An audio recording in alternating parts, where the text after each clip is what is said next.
How to change Roblox keybinds on PC. Hello and welcome back to our channel. In this video presentation, we'll explore the possibility of changing the default keybinds in Roblox on PC. Upon opening the Roblox through the Roblox player, it becomes evident that the options for altering keybinds and sensitivity are not readily available within the player itself. While settings related to the accounts can be found in the settings page, options for the gameplay adjustments are conspicuously absent.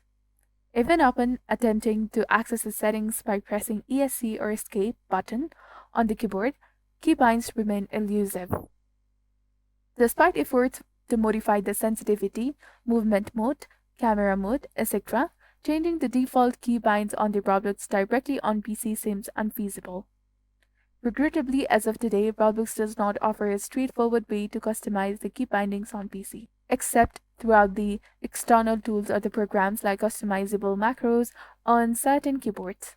This video aims not to misinform but enlighten viewers about the current limitations regarding default key bindings in Roblox on PC.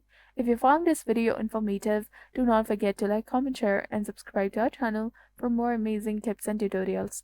And don't forget to hit that bell icon to stay updated with our latest contents. Thank you for your viewership and support. See you in the next one.